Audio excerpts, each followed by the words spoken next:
Not my problem. Encampment that's been building over the past week, essentially. This is not my problem. Like, that's your problem. You're trying to do this. It's private property. UCLA is a public school. It's public property. You stupid. And as a result, you've seen very different tactics, maybe a little more kid gloves, I want to say, as they deal with this crowd and slowly break it up. We're going to go back to Jaysha Patel live on the ground. And Jaysha, what's the latest? Do you believe protests are of old and not Twitter protests are a new way? Right now you can see multiple Oh, I don't know. On the ground, zip-tied. Looks like they're being detained, or they have been detained throughout the morning. It looks like CHP just surrounding them, keeping an eye on them. We did move locations earlier. We were near the library where protesters. I'm waiting to see where this goes. Standstill. Those law enforcement officers push them slightly off of campus, but they haven't made any effort to push them further off. So right now, Oh, a school that costs $70,000 a year? That's a lot. That's a lot of money. It doesn't seem like there is an end in sight anytime soon. They seem In 2 minutes, they go in. Enforcement was trying to move them off of campus. Let's see what happens. Down. We've moved locations now closer to the encampment, and we've been here over the course of a week, and things look It's copium? Yeah, yesterday probably is. I hope they do, just so I can go to bed.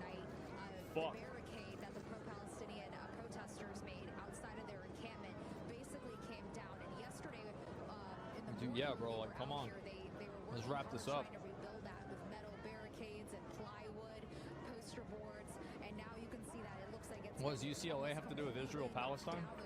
They're like involved with them monetarily, in like an abstract way. You can look it up. Hundreds of people were here. People still arriving on campus. 20,000 USD for a year? Yeah, but like that's also probably including room and board, which probably doubles the price. But I mean, 35,000 is a fuckload of money too.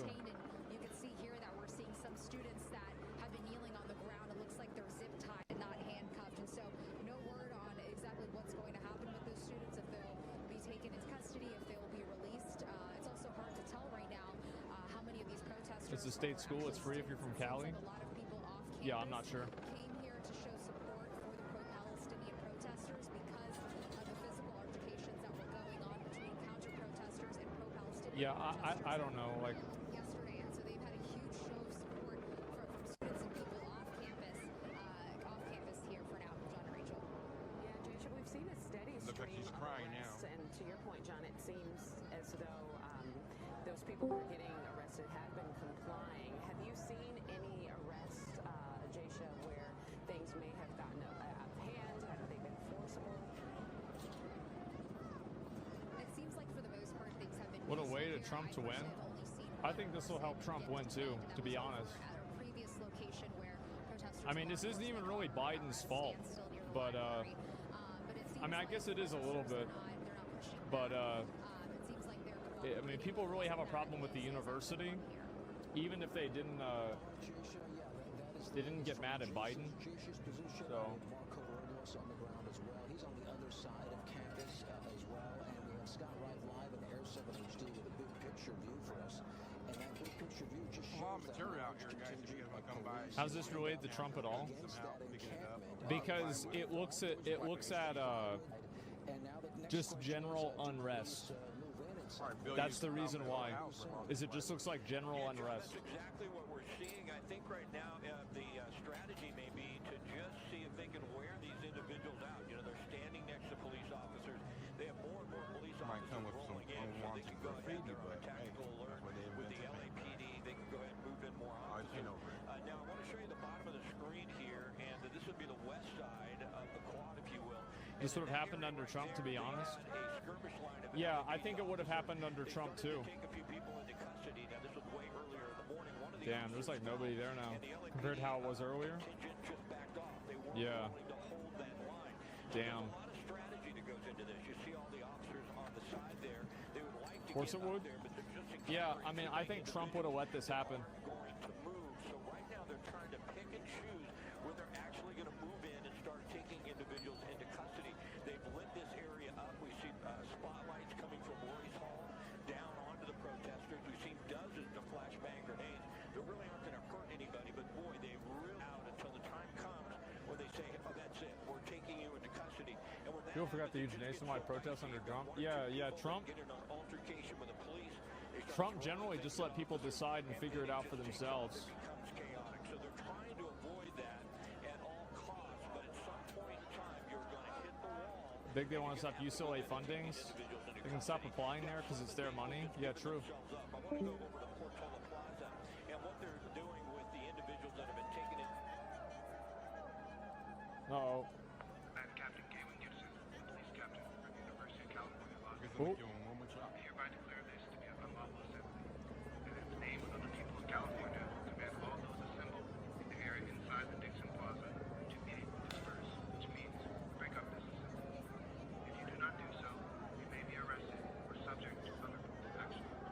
Other police action may include the use of less lethal conditions, which can cause significant risk of serious injury to those who may.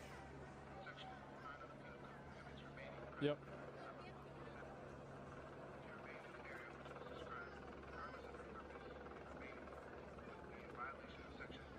I've done my part. I've done what I felt that I needed to do. I'm going to leave now. Then you've got a set of other groups, individuals here are like, well, we're not leaving. We're going to get arrested, and we are going to actually resist the police officers. And those are the ones that are going to make it extremely difficult as time goes on, as we watch this unfold here. But it's hard to say when the officers, CHP mostly, but enforced by the Would you consider the protesters patriots or traitors? They're neither.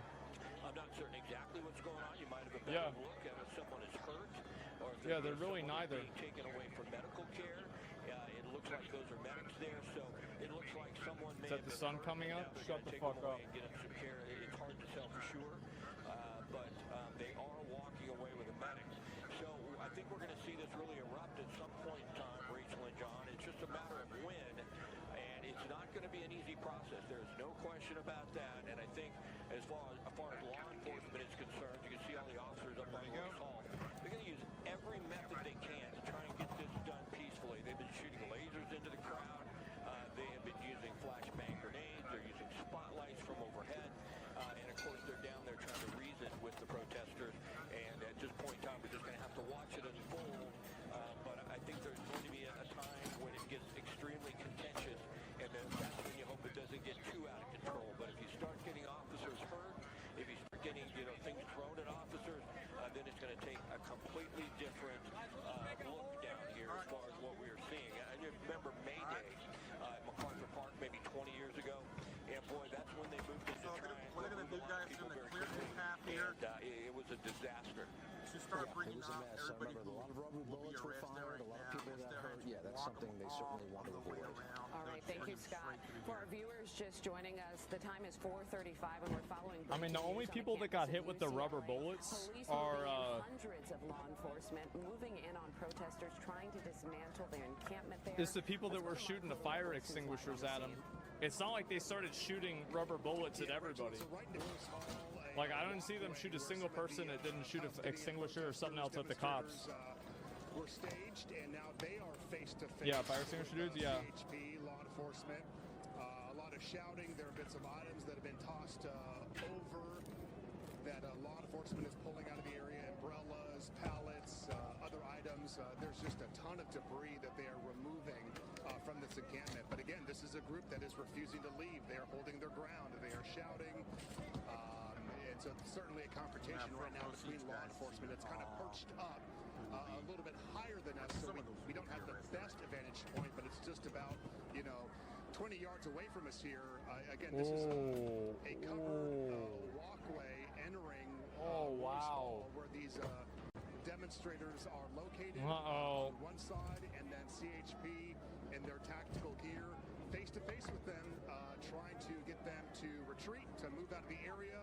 I see water, I see other items being tossed out, a lot of shouting occurring right now. This is certainly a contingent, a group that does not want to budge. As Scott mentioned, they're here, they're ready to get arrested.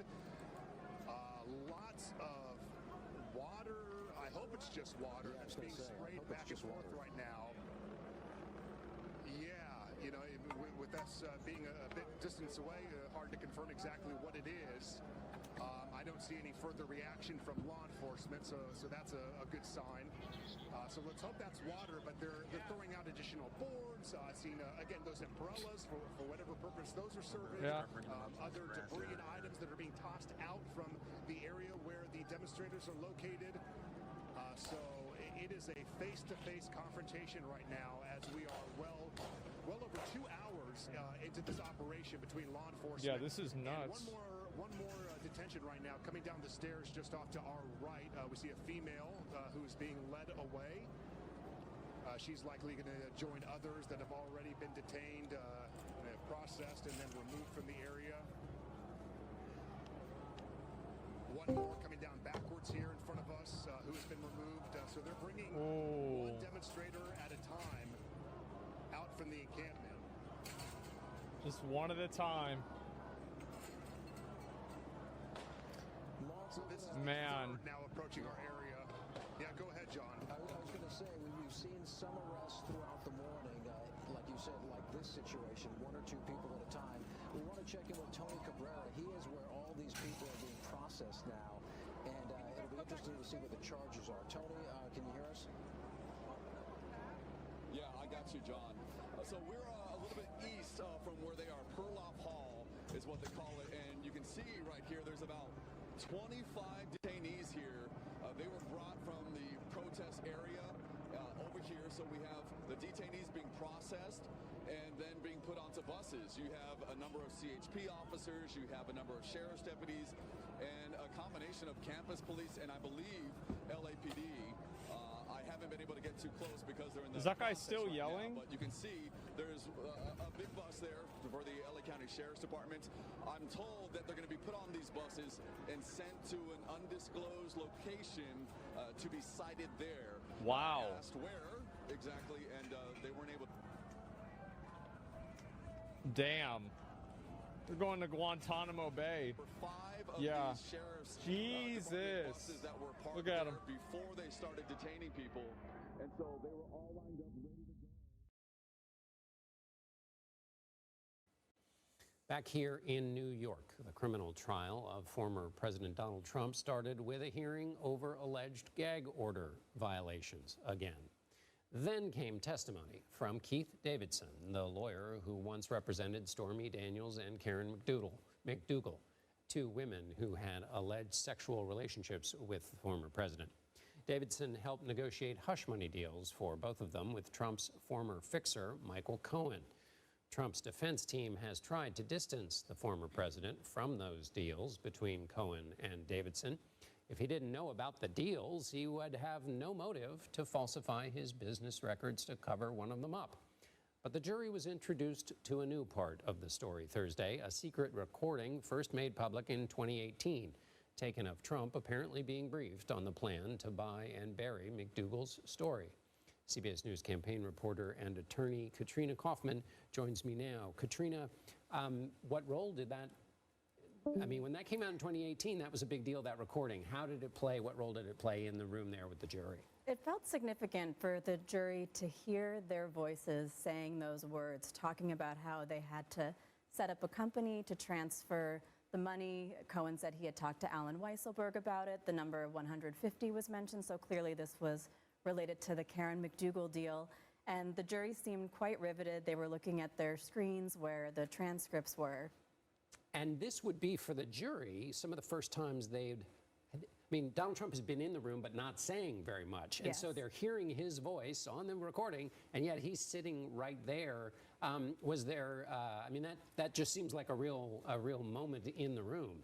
It did feel significant because, yes, so far Trump has always been sort of behind the scenes, and his team has really worked to show that he wasn't directly involved in any of these dealings. You know, there were conversations between Davidson and Cohen or Pecker and Cohen, but now we're actually hearing Trump's voice talking about these deals. And did the defense, which is to say Trump's lawyers, did they poke holes in Davidson's case? Did they address this recording? They definitely tried to the recording came out later, actually, with a different witness. But with Davidson, they tried to undermine his credibility, and they went through this whole cast of his former clients, reality TV show star Tila Tequila, Charlie Sheen, Hulk Hogan all came up, and they were trying to show this pattern of him getting settlements for celebrity clients, and they really were trying to say that he had a history of extortion, which he pushed back on, but they're definitely trying to change the portrayal of Davidson for the jury.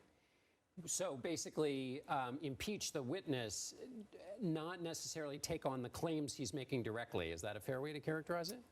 They were also taking on claims that he made directly. For example, they brought up a conversation he had where he, I believe, said to Cohen that he thought they would lose leverage for the deal after the election because he said Stormy didn't think that Trump was actually going to win. So that really is counter to the prosecution's case where they're saying that they were trying to help him win the election. Davidson actually said that that wasn't something she had told him, but he did admit to saying it.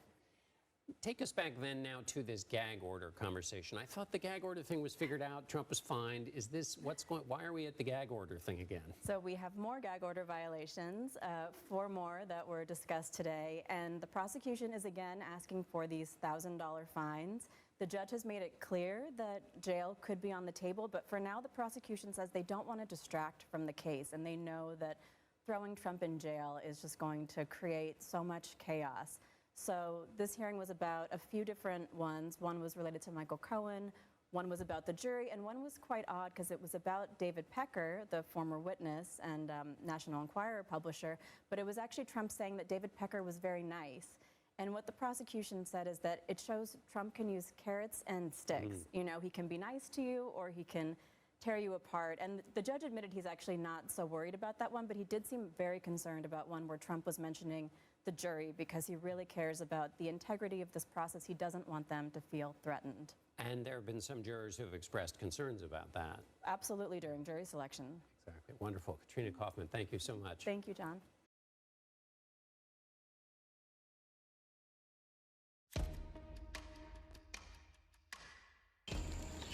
We want to let people who send their waste to Malaysia know that we need your help. People from USA, your waste being illegally sent to facilities. This is a human right infringement. Why you think that we are better than you to manage the waste you created? Just because we are poorer? It's just because you don't see? Just because you don't feel our pain? Pua Lipang lives on the front lines of the plastic pollution crisis, a once naturally green landscape now marred by countless plastic dumps, many of them illegal, and home to some of the most plastic-clogged rivers in the world, which in turn drown our oceans in waste. This is where tens of thousands of tons of plastic waste that most Americans think is being recycled gets sent every year. People from US said, your waste threaten the health of my family, my children, and also destroy the future of my people. ABC News set out on a groundbreaking investigation, deploying tracking devices hidden inside plastic bags. It's a journey that took us from impacted communities here at home Their trash is in the air! to Pua's backyard, 9,000 miles away. We don't want our country become dumping site. And exposing how America exports its plastic waste abroad, causing devastating pollution all across the world, sometimes involving smuggling. I believe that the trackers that put in by ABC is evidence of smuggling. Our reporting also giving us a never-before-seen look inside the mysterious and complex channels that export our plastic waste to other countries. Nobody seems to want to answer questions. Trying to get answers from the biggest retailer in America about how 3 of our trackers ended up overseas. These are the pictures of the facilities that your plastic ended up in Indonesia, that's in Malaysia. And challenging those with the power to make change. It sounds like you're willing to accept putting limits and capping the production of new plastic products. Not necessarily. It's an all-out effort to get to the bottom of why America is sending so much plastic waste abroad. We're all complicit in this, but it's about all of us asking for a better way to live.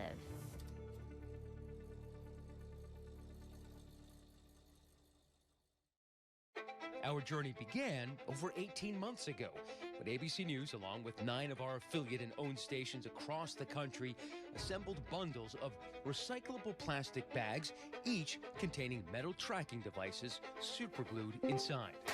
Got 4. Our team's fanning out across 10 states. This is Northside Walmart here in Austin. Okay, here's one of the drop-offs. Dropping them off at major retailers, which have thousands of stores with recycling bins labeled for plastic bags. We deposited 46 bundles in all and monitored each tracker's location for months. And we watched as the vast majority never pinged from a plastic bag recycling facility, with many ending up at landfills or incinerators. I mean, it looks like a building-sized blowtorch. But we still had questions on several trackers we reported on last year, 7 of them, including 4 that last pinged at places that said they were involved with recycling plastic bags. But after digging through public records and making additional calls, we learn all 4 facilities are likely either dumping here in the U.S. or exporting the plastic to recyclers abroad. Like this facility in New York City that wouldn't answer any of our questions. We have been emailing. All we want to know is where you send the plastic bags that are earmarked for recycling. Like, that's the question.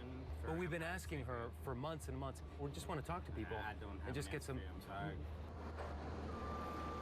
We had a hard time getting answers from the recyclers we spoke to about where exactly they send the plastic abroad. Perhaps because shipping plastic waste is highly controversial. The other 3 trackers that we had questions on revealed some of the inner workings of that multi-billion-dollar-a-year trade. Those 3 had been dropped off at Walmart recycling bins in different states and ended up overseas on the other side of the world in Southeast Asia. 2 of them pinged in Malaysia, not far from the hometown of Pua Lepang. We have about 30,000 residents here, surrounded by forest, surrounded by river, but now it changed. Malaysia became one of the top destinations for the world's plastic waste after China shut its doors to the trade in 2018, citing its harmful environmental impacts because so little of it could actually be recycled. A lot of recyclers from China, they came here. And they found Malaysia is such a heaven to run this illegal factory. Since 2018, dozens of plastic dumps and smokestacks have appeared on the outskirts of town. And Pua says most are from plastic recycling facilities without a license. Then we start to find out, wow, we're surrounded by so many illegal factories. So after we start our investigation, we found that those plastics just not belong to Malaysian. For years, Pua and her team, the Kuala Langat Environmental Action Association, filed complaints against these facilities polluting her community. Over the years, she's gotten hundreds of illegal recycling centers shut down and received death threats. In my country, corruption is something very easy to happen and very difficult to eliminate. She says her efforts are not nearly enough. Smuggling problem is not going to stop if the plastic waste trade continue as a legal in the international level. To show us what she's up against, Pua takes our team to a plastic recycling facility just outside her town. It's one she has reported to authorities multiple times. Okay, just outside the facility, we found a lot of rubbish. Directly beside the facility, she shows us a dumping site that's on fire. Pua says that she and many in her community have asthma, which she developed 2 years ago. She suspects that, in part, it's due to her advocacy work that frequently brings her in close proximity to the toxic fumes coming from burning trash piles like these, and today she's taking no chances.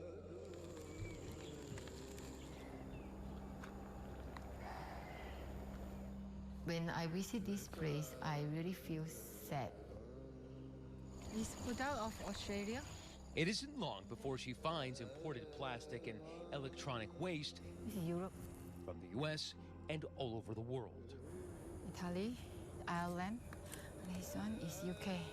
Inside the facility, filthy plastic can be seen piled up in the open air, and directly behind it, Poole finds what she says are more signs of illegal dumping, where plastic has become part of the very fabric of the soil.